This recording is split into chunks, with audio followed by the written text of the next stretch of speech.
So we're going to do a ghost hunt in Savannah. And it starts at 9 o'clock. Well, it's almost 8 o'clock, and we have this. It's storming. It's raining. So we're going to hope it passes. If not, I guess we're going to do a ghost hunt in rain.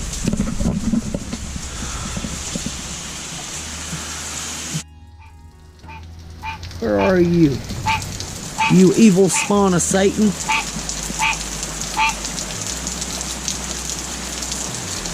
That's a frog.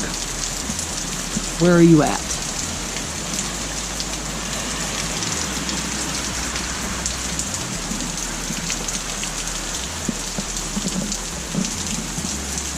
Okay, he hushed, Mary Grace. Barking.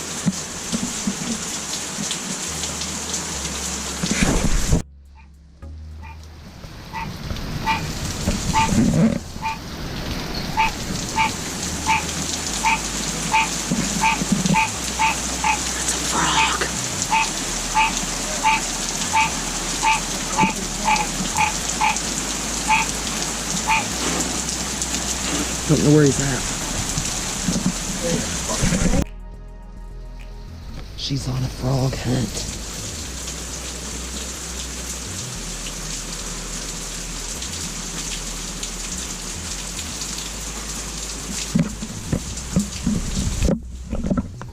She's hunting Kermit.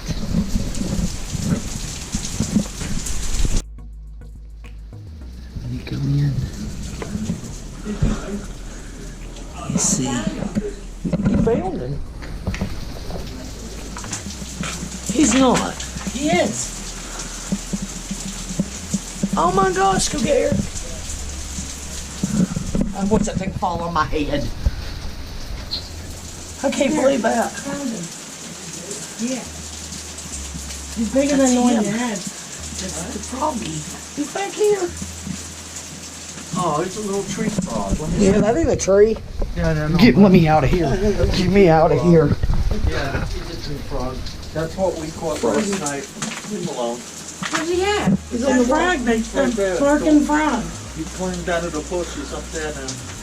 See? Yeah. I'm like, watch, he's behind this thing. Let me tell you, at work, we have He's over there. these planters, you know, He's the hanging up on the... little individual things you could stop planting. And one was on top of another, and I picked it up. Each of the little planter containers had a tree frog in it. Really? There was like 12 of them in there. He's short. He was throwing his voice because he sounded like he's right there. You know what, Yeah. though? You're right. Tree frog. No. Yep. See, he's over here. Yeah, there's another one. See, Mary Grace said that, and I went... I pulled all those branches back the other day. I couldn't find them. The first time we heard it was when we put the carriage up.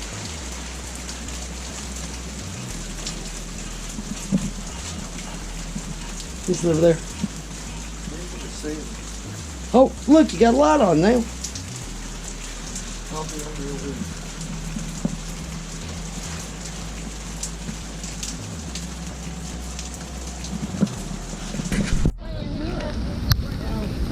It's a haunted tour in rain, and we're soaked. You can't see anything.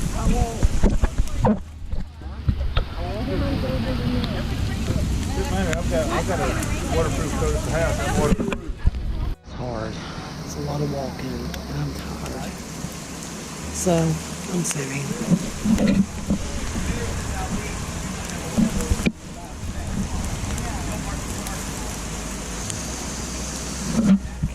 In the rain.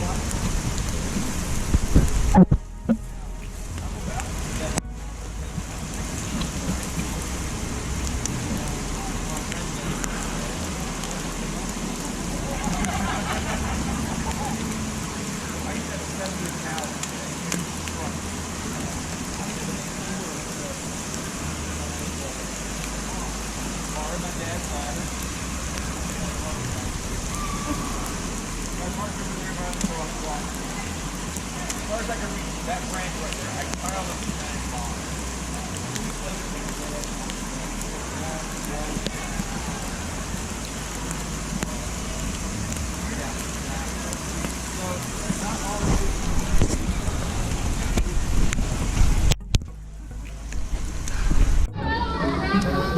That looks fun.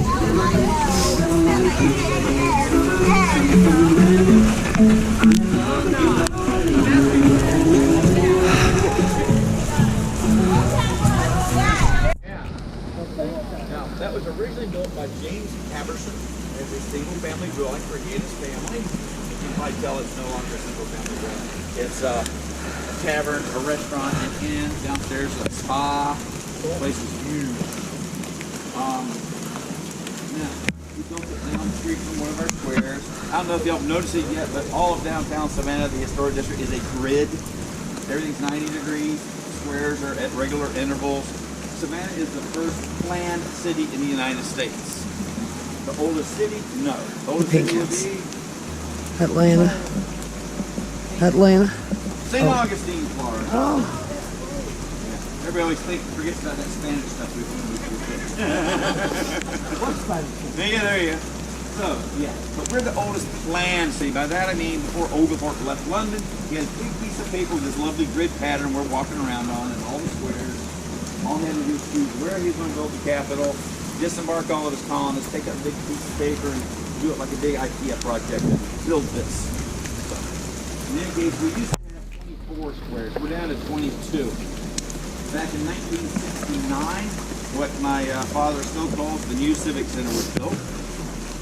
Well, that took up one of our squares, the whole ward around it, so that's gone. A couple of months after that, Interstate Highway 16 out of Macon that ends up down here. It ended one of our squares, so that one's gone. We're down to 22. Now, next year they're going to start work on a new Civic Center. When they finish construction of that, they're going to tear that one down and restore the square. I trust the city government to do that. It's good for business. It's the right thing to do. It's good for our history. That's good. The federal government tells us we're going to move the end of I-16 so we can restore that square. I've seen I-95 in Jacksonville. I've seen the downtown connector in Atlanta. I've seen the big dig in Boston. I'm not holding my breath for the federal government to finish up anything on time. So maybe 23 in our lifetime. But anyhow, these squares used to have a purpose. And understand that purpose, you got to understand things that we have that they didn't. One, I don't know how many they get bored nowadays. We got cell phones on our hips or on our purses. We got the internet. We got television. We got movies. We got those things that make true books. Yeah. They didn't have any of that back in the day. I know some of y'all are thinking, Gutenberg, Franklin, they printed lots of books. They were still very expensive. Only 1 in 15 colonial homes had one book in the house. What one book was that? The Bible. Great book, but you're looking for entertainment 4,000 miles away from home. Yeah. So, they're desperate for entertainment. What a big... Yeah, there you go.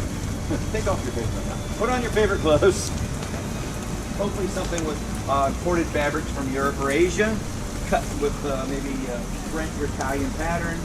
Go perambulate to the square, show off to your friends. If you had the best clothes, you win. If not, you have to sulk back to the house, get out a piece of paper in your quill, write off a letter to Europe, and hopefully Amazon had next year's shipping. So, another thing, air conditioning. Now, again, summer's made for November. The theater.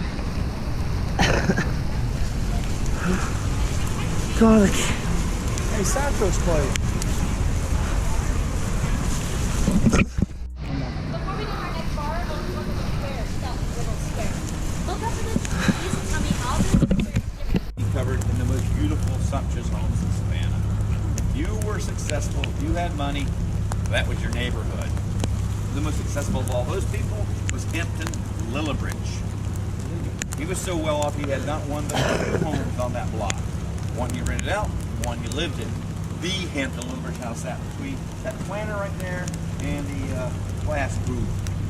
3 stories tall, kind of widow's walk on top, looks like a deck on the top of your house. Now, he paid extra to have that particular piece of property so he could look straight down St. Julian Street to the square, because he had his clothes were way better than anybody else in CNBC, okay? Plus he had a top hat, which was kind of intimidating because it made you look taller, and ebony walking stick. And I mean, you can see from 2-3 blocks away, there he goes, right into town. So he liked standing up there, looking down on the people. So one morning, his last morning on Earth, he's at the top of the stairs, outside his bedroom, waiting to go conduct business, And when he went down, he missed the top step. Tumbled head over heels down 16 hard oak steps. When he got to the bottom, he hit his forehead on the big brass doorknob, depressed skull fracture, killed him instantly. So one unhappy soul associated with that house. No. Stopping the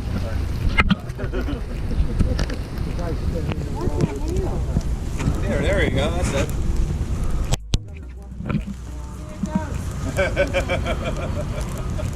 Him a little bit just driving his car, but he's an Oglethorpe spot, so. So in any case, so his wife, as you might imagine, was beside herself with grief. I mean, what was she to do? Love him.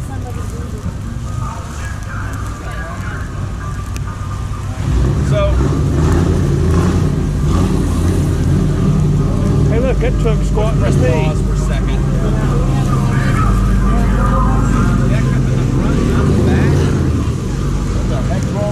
That's a female truck. There you go. Better, he's got an extra chrome. Anyway. So she just tried to figure out what was she supposed to do. Well, after a couple of weeks, she decided she just didn't want to be anymore. So she went up one flight of stairs, 2 flights of stairs, opened up the hatch on the roof, crawled out of the widow's walk and turned it into a widow's kitchen. Head first, 3 floors down to the brick sidewalk, just on the other side of the front door where her husband had passed. So 2 unhappy souls associated with that house. Now, immediately the family noticed all sorts of bizarre things happening all hours, night and day.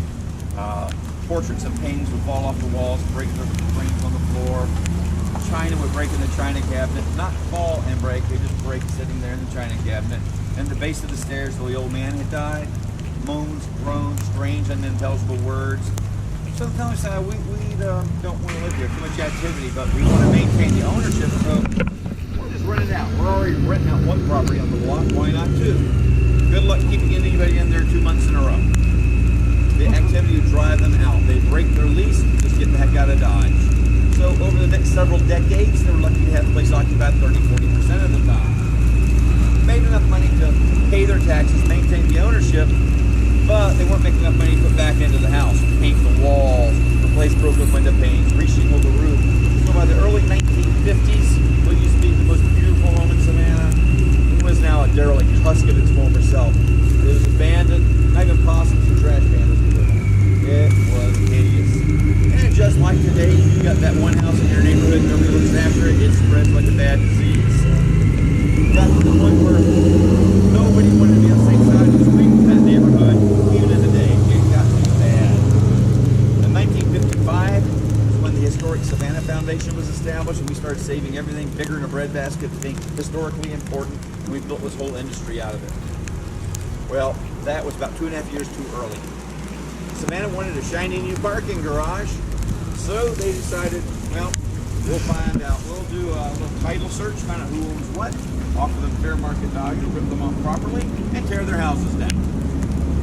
So, slow, drawn-out process. By 1962, only 1 house was left, Hampton Lower Bridges house. Now, have any of y'all either seen the movie or read the book, Midnight in the Garden of Good and Evil? Yes. Okay, we got good, yeah. So Jim Williams, the protagonist of the story, looked antiques, very smart man. He looked at that house and went, yeah, it's in bad shape, but it's got good bones. The frame is intact. I can work with this. I can buy it with a little bit of chump change, throw a little bit of money at it, and I can sell it for a mint. Jim was flipping houses decades before HGTV came on the air. So he bought the house. But now he had another problem because the city still wants their shiny new parking garage. They went and tear his house down. So he had to be the first guy in this area to move a house. Yep. Hired a crew to come out, dug up under the house, put in steel I-beams, hydraulic jacks, lifted it up, put on wheels and axles, made it about 20 feet, and 1 corner slip to crush the workers to death. Oh, God. 3 unhappy souls associated with that house. All right, so jack that corner back up, get the goo off the coroner's office, put the wheel and axle back under there. 3 blocks they moved the house to 507 St. Julian Street. So it's just 2 blocks past the parking garage. Naturally, it used to sit this way, now it's on the street. They just turn it 90 degrees, put it on a new purpose-built foundation, hooked it up to modern utilities. Jim put a fantastic restoration on the place. It was gorgeous. It was suitable for magazine layout. But but he couldn't sell it for years and was stuck with it. Why? The ghost. It was haunted. The ghost started living at the Sunday box. They went to the house. And so he was stuck with it. He became so frustrated that he did a little under-the-table backdoor deal with some of the local Catholics and arranged to have the only exorcism done in this county on that house. So they went out, they did the rites of service. All paranormal activity came to a complete and utter halt for a solid week. Then it cranked right back up. Jim was stuck with the house for 4 years. But finally he sold it to a young doctor and his newlywed bride. Their friends are all, are you out of your gourd? You just bought Spook Central. Why in the heck would you want to do that? It's relax. It's copacetic. The house is beautiful. The ghost just adds charm. Charm. Yeah. Dinner parties are at our house. Not your house. We're not going over there.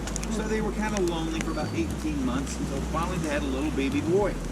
Oh no. So we get to the point in the story with little baby boys, 18 months old. Eric is 17 years old, senior in high school.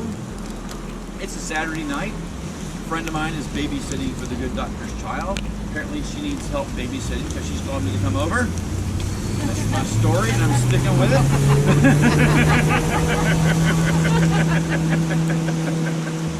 So 10 minutes later I'm skidding to a stop in front of the house. Jump out, run up the stairs, knock on the door. No answer. It's like, she didn't have time to change her mind in 10 minutes for God's sake. So knock a little longer, knock a little harder. Still no answer. But I hear the curtains rustling to the left of the door and this little window over here. Oh, she wants to play jokes. Okay, fine. I'm going to do a quick booga in the window to scare her. Problem with that project is, here's the front door, here's the porch, the steps immediately go to my left. So the closer I get to this window, the higher it is over my head because I'm going downstairs. So okay, I'm 17, I can do a chin up. So I do my little chin up. It's not my girl staring out at me. It's an angry, roomy-eyed old man in a top hat. About this close. He don't belong in there, so I'm supposed to be my girl and a baby. Lower myself back. And we don't have cell phones hanging off our butts back in the day. Had to go to pay phones. That's what they had back in the Jurassic period.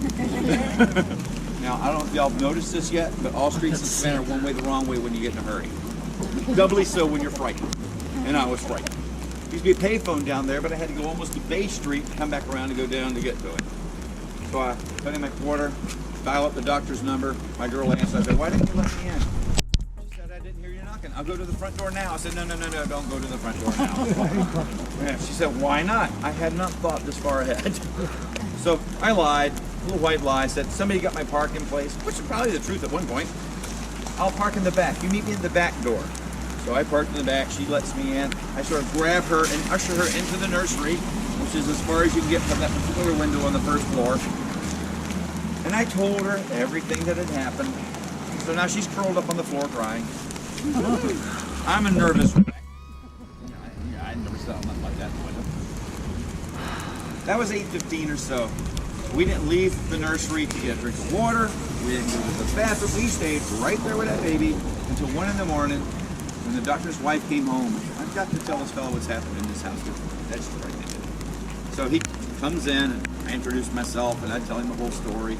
He says, yeah, anytime we park out front at night, we see him peeking out the window. He is a real piece of work, isn't he? I came this close to chewing out a grown man when I was 17. You could tell folks what's in your house. Doesn't make us discover it all on our own like that. Well, it should have been a nice night. Yeah, it did. It's like a family guy, the 2 European, and she said that wasn't happening.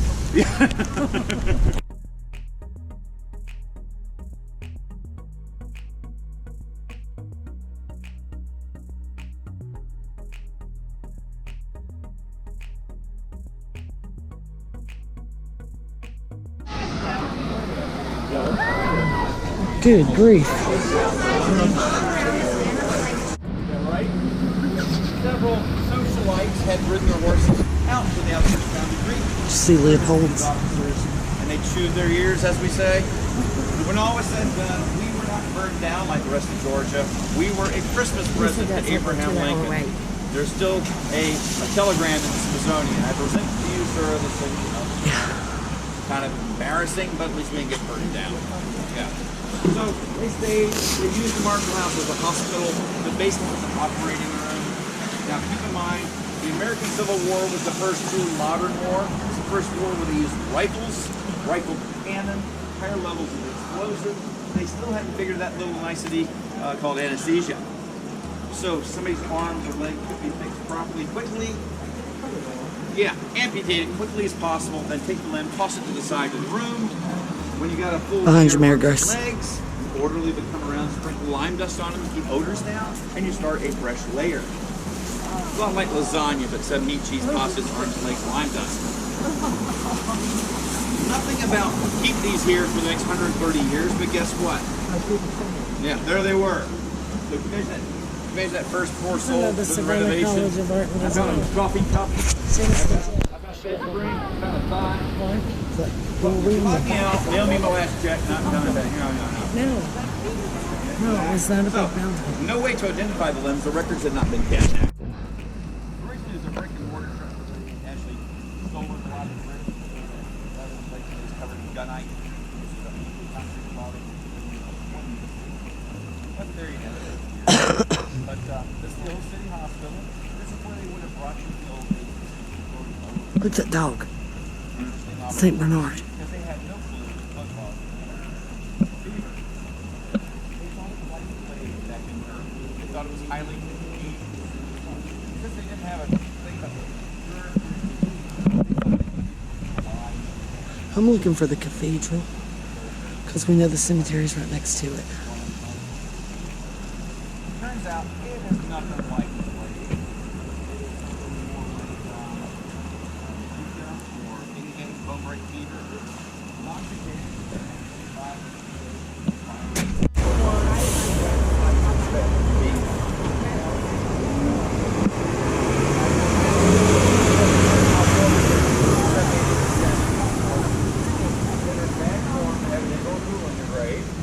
So their burials are mostly above ground. A mausoleum like that would only hold 2, possibly 4 burials. We're on limestone, 40 feet above the river level. Down. We have stairs and niches in the wall.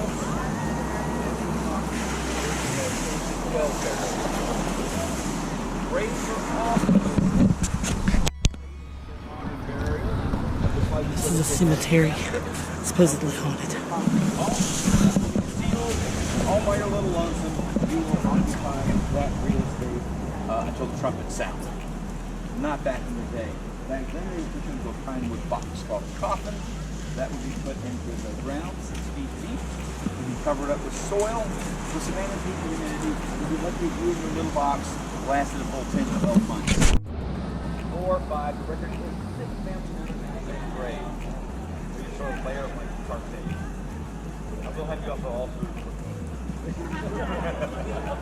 But that explains why it's crowded, not why it's haunted.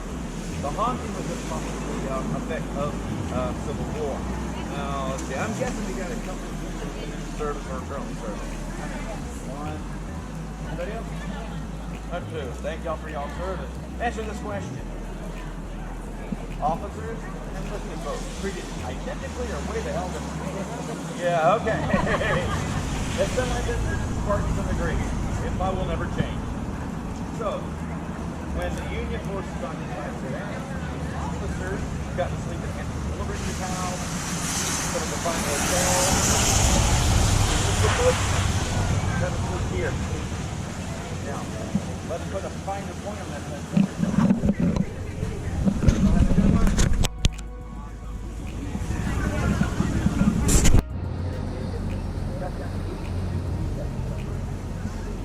So the soldiers figured they needed to shelter more than the tent. So they broke the locks on the mausoleum, drug the bodies out. The bodies were dry, they burned them for heat. Then they slept in the mausoleum. Now during the day, bored soldiers are not happy soldiers. So they take their bayonets off their rifles and they would carve them. Make little riddles and jokes out of his name. They lived for 1,000 years. Some stones that you spent back and forth very scattered. Those headstones are always married from a far inside the cemetery. This produced a whole lot more on campus. Now, back in the days when I first started moving tours, years ago, I just went to the cemetery. I can show you the broken lawn. Okay, my camera's doing weird stuff. My camera's doing weird stuff. Watch this. Just wait till it cuts off. No, it normally just goes black. But watch. Hang on. It'll take it just a minute.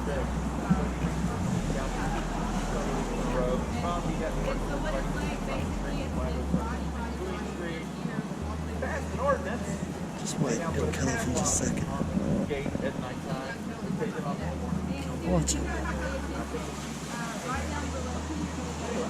Come on, camera. It goes here in just a second. Ongoing and constant. It should be getting ready anytime. Come on. Come on. Where's he going? Watch out. Come on. It's not going to cut off now. Seriously? There it went. Did you see it? I seen the red flash go through It goes too. all the way red. Yeah. And it's not. He bought it and named it Savannah. This is what we do in Savannah. We work here. The fanciest gas station. It's awesome inside. If all gas stations were this nice inside, they have to close them all down. Because you can get good food, you get good wine, cheese, dishes, clothes. It's really nice inside. What's really nice is on weekends when the bars go down at 2 and 3, we don't have to go get junk food. You can come here and get some of the best fried chicken, good fried fish, good vegetables. So it's a great place. Can we go in there and eat? I guess this right there is our. This is the excuse us, sorry. Go ahead. No, you go ahead. Thank you. I mean, I wouldn't even drink it. This ghost hunt or ghost haunted tour. It's been a lot of walking. I'm tired. A lot of good information.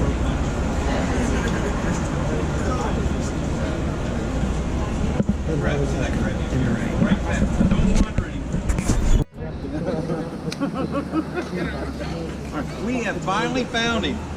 There's Oglethorpe in the middle of Chippewa Square. Now, you'll notice he faces the south. No, this isn't where we It started. is military tradition that statues face the direction of the enemy during their time of active duty. In 1730s and 40s, that would have been the Spanish down in Florida. Some folks argue we should turn him about 180 degrees, make him face City Hall, but that's a whole different argument. Now, we are also across the street from the historic Savannah Theater. This is the oldest operating theater in the United States. It opened its doors December 4th of 1818. That's when it was owners. Back to the door right there. My piece. Now, I worked there for about 10 years designing and building sets, doing sound and lighting. 10 years closer to this end of the 200, not the other end. But this was also lost partially in the Great Savannah fires, all three of them. But all the brickwork that's underneath that concrete is original to the 1818 period, including one brick still EGM. Now, this corner here, this is a 1947 Art Deco renovation. If you go into the lobby during box office hours, there's a hallway that connects the lobby to the theater proper. There are portraits in that hallway. And those are the people who trodden the boards over the decades, performers. You'll see Lionel Barrymore, which is Drew's grandfather. You'll see Mae West, W.C. Fields. You'll see Edwin Booth. Nobody knows poor Edwin, they only know his brother, John Wilkes Booth. Yeah. So now if you look past the theater, down the sidewalk, you see that whitewashed brick wall down there? That wall surrounds the graves of about 275 yellow theater victims. Buried 3 and 4 deep, covered in lime dust. About 70 years after we closed that particular cemetery, we built an elementary school on top of it. Oh, wow. That'll Yeah, teach them. we're good at this, yeah. We wasn't open for very long. Kids were complaining about foul odors, and teachers complaining about far more things going missing than could be accounted for by bad youngins. So they closed it for a short period of time, and when it reopened, it became the Savannah Chatham County Board of Public Education. That's our school board. We'll see the front of it in a few minutes. But they thought that the superintendent and the staff would occupy the front office suite. They refused. much like the old city hospital, the furniture travels just a little too much for their taste. And so they occupy little tiny offices that used to be elementary school classrooms. And they are fine with that. Now, here comes the part of just about any tour in Savannah you go on where you just got to stop for a few minutes, in my case 6 minutes, 4 facts about Forrest Gump. Yeah. Now, just braces fall off when you're chasing The bench is somewhere here. Yeah. Now, here's the thing. I don't understand. I mean, yeah, it's a fun movie, but we've had dozens and dozens of movies filmed in Savannah, Georgia. All right, the original Cape Fear, Robert Mitchum. Oh, All right, Forsyth Park, the Armstrong Mansion, that's where those parts were filmed. This past summer, we had Morgan Freeman and John Travolta in town filming Poison Rose. I saw the trailers for it. Should be soon. 6 weeks ago, Disney left. They did a live-action remake of Lady and the Tramp. I met Lady, but she refused to sign any autographs. Now, you might have taken note that Burt Reynolds passed away a few months ago. Yeah. He filmed the movie Gator here in town. Oh. Now, are any of y'all familiar with IMDb, Internet Movie Database? Okay, a couple of you are. All right, if you look up the cast of Gator, the very last person in that list, Oh, really? 12 hours of filming and get 32 seconds of back in the day. And my hair was longer back then, so yeah. So you can see my long, luxurious Mr. Wise-like hair. So, this is going to take us about 6 minutes, 4 facts, then we go right back to Ghost Story. So, follow me. It's not doing the red anymore. That's our Independent Presbyterian Church. Oh, they're there. That is also where Woodrow Wilson was married before he became president. You remember Woodrow? He's the one who passed that temporary resolution to fund World War I. We still worry about it every April 15th. The income tax was supposed to be a temporary thing. Yeah, let's work on that.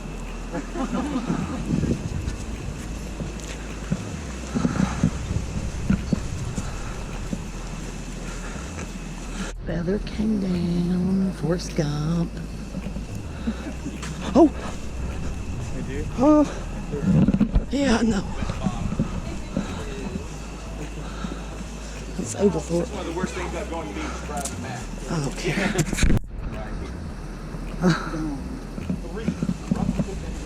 For the filming of the movie. And when you watch the movie again, take note. Those benches were about half again bigger than any bench you've ever seen in this town. They were huge. But one was kind of faulty. It's now at Tom Hanks' house. The other two that were used for filming, one is at the Paramount Studios Museum in Hollywood, California. The other one is here at the History Museum. Y'all can visit that one while y'all are here in town. But that's where Tom Hanks as Forrest would have sat staring down the double yellow lines of Bull Street, pondering his existence from his box of chocolates. Now, you remember he was waiting on the bus. Well, we get into the right-hand sides of buses, right? So that means that bus would have come from that direction. Wrong way on a one-way street. It's fun trying to get to work when they're reversing the street. You thought it took a long time normally? Yeah. Went the wrong way. Now, the director would love to have a little more atmosphere for these shots. He wanted some of the horses and carriages to be in the background. The problem is, those horses have been doing these tours all their little horsey lives. You can't make them go the wrong way on a one-way street. Yeah, they'll just sit back in their harness. They have what's called horse sense. They know better. People will do better. Horses like this won't move. And so when you review the movie, you'll see no horses in those scenes. Well, now for the background coasters, they're going to travel all the way to Greenbow, Alabama. It's going to take about a minute and a half minutes. So follow me. This is an imaginary town, so zero. Salute! Of course, you have as many imaginary people as you like. I had a lot of fun. Computer graphics. Got it. They had technical advisors. They had continuity directors, and yet somehow, and since it was supposed to be Greenbow, Alabama, in the background you can plainly see the Great Seal of the city of Savannah. Now, they're showing you that you can't unsee it every time you see the movie. So, yeah, there's that. Now, those scenes that you thought were in Vietnam, those were not in Vietnam. Those were across the river over Rip Island. They planted lots of extra palm trees, blew the bejesus out of it. It looked really, really good. That's your 4 facts about Forrest Gump. Here in just the less. We're going back to ghost tour stuff now. On me. Alrighty, now, our little colony was founded in 1733. And according to the original colonial charter, 2 groups of people were not allowed to live here. 1, attorneys. Right. Lawyers were not allowed to live in Georgia. We got served some papers a couple of weeks ago. I think we're good now. Holidays. The other group we straightened out a lot quicker, like weeks after the forming of the colony. Originally, Jewish folks were not allowed to live in Georgia. But through a series of both bad luck and good luck events, that was straightened out. Bad luck. First week of the first outbreak of yellow fever, we lost the doctor and the preacher within a few hours of each other. We were without faith and hope, real fast like. Luckily, the good kind, a shipload of Jewish settlers from Portugal had stopped by our little colony to replenish their supplies of fresh drinking water. 4 miles that way, just before you get to my house, because I live next door, is Bonaventure Cemetery. A good tour guide lives next to the cemetery. See, and it's big enough to have different quarters. So you have a Jewish quarter, and you find these rocks a lot in the Jewish quarter. And these are just remembrance stones. If you have a friend or a loved one in the Jewish section and you visit them, this just tells people somebody still remembers this person and cares about them. It's a heck of a lot cheaper than flowers when you leave a rock on the grave. Cheaper. Yeah, exactly. It makes my Scottish blood proud. So I think it's a cool little custom. Now, do we have any Girl Scouts in our bunch? Girl Scout. I knew you were a man. Well, that is Juliette Gordon Lowe's birthplace up there. Yep. Founder of the Girl Scouts. That's the national headquarters. Now, several weeks ago, you would not have been able to get close to that building. It was surrounded by gang members. Huh? All wearing their little sacks, Girl Scouts. medals and things. Strong army and you're buying cookies. Look, I've got issues with them. They lied to me. They told me my 8 boxes of clothes the last 12 months in the freezer. They are all gone. Just saying. False advertising. But we do have to remember her maiden name, Juliette Gordon Lowe, because one of her relatives, William Gordon, we've got a story about 2 stories from now. It's about 4 feet lower than sidewalk level. This is a neat little architectural trick. In the days before Mr. Carrier, God rest his soul, invented air conditioning.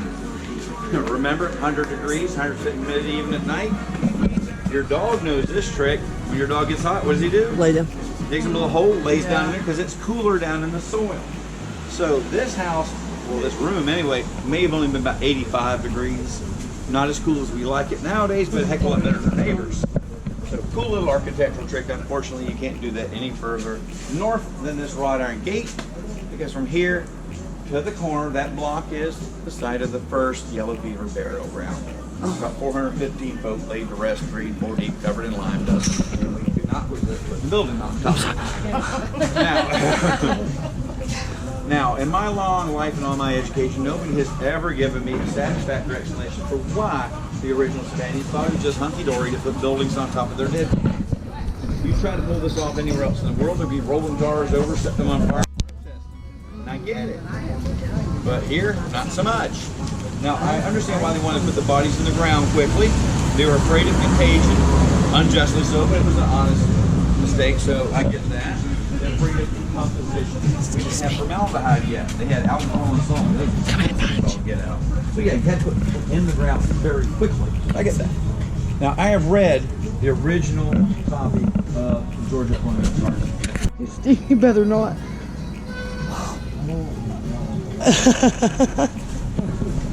Oh, and it would, Be climbing. it would have. Yeah. Right, over 35 more people. But the rings have a copper plaque put on the side of it to commemorate the man's spirit. For all of her hard labor, she was billed the ginormous sum of $1 US. She told, don't worry about it, that bill will not come due until the judge. She said, folks, I don't know about you, but I plan to do it. Here's your dollar. What not to do here? Park in front of it. So that's 1.6 million. Wait a minute. Yep. That's attached to it back here. Oh, there's a car in there. I saw it, dude. I didn't know if I you got seen it. reverse. Didn't know if you I seen got a it. camera. I know, but I didn't know if you seen it. It's better me yelling and Look, then there's not more. seeing it than not saying nothing and we hit it. But this is the one that's for sale. He said, is this right? You That window remember right he was there. going up the stairs? Yeah. That window, if he shows up. Well, we need to shut the lights out in the car, I think. Eric, put it in park. It is. Now we're parked. He said you had to park. Oh, I don't think he meant physically. You had to get out. It was in that right beside the door, right? Yep. You remember he was going up the stairs? Don't go in the fucking You car. don't intend it. Yep. They'll be calling the cops on us. Yeah. Doesn't look like anybody's even home, but They don't live, there's no lives here, I don't think. We are not in a car. group, so they cannot find us. Okay. It's got to be that first window. that's what he said, the first one. Yeah. Yeah, because at first when she came over there, Up there, that side of the thing. the widow, wait, That's where she jumped from. But there's